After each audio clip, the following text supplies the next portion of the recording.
Less than a week after jumping into the race, former Vice President Joe Biden is already surging in a new poll of New Hampshire voters. The poll from Suffolk University and the Boston Globe gives Biden an 8-point lead in the New Hampshire primary over South Bend, Indiana Mayor Pete Buttigieg and Bernie Sanders. WBZ political analyst John Keller is here tonight. John, the big question is, can Biden keep that lead? Well, Liam, we have many months of campaigning, debates, and unforeseen events to go before we can even begin to answer that. But this fresh polling suggests there's more to Biden's frontrunner status than just name recognition. The next president of the United States of America.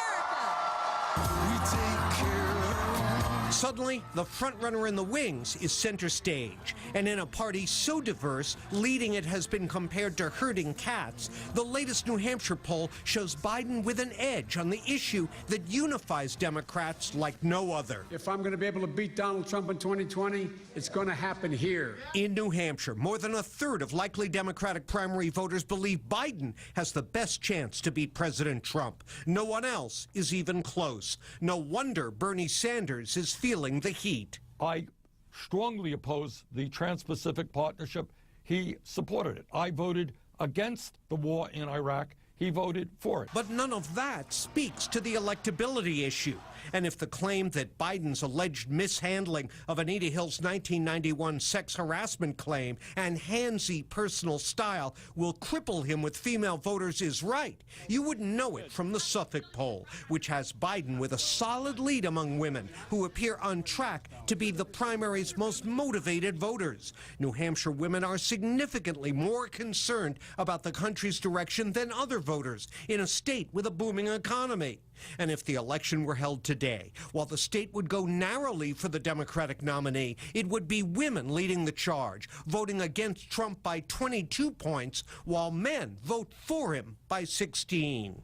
And that early approval of Biden by women, Liam, that leaves obviously Elizabeth Warren and Kamala Harris kind of out in the cold for now, along with Sanders. A lot of people, or at least a significant number, no longer seem to be feeling the burn. And Biden, as you say in these polls, is polling well among non-white voters as well. Yeah. So he's obviously strong right now. What could derail him at this point? Well, you know, you look at his history, 2 failed attempts before this. He's probably the only thing that could derail him.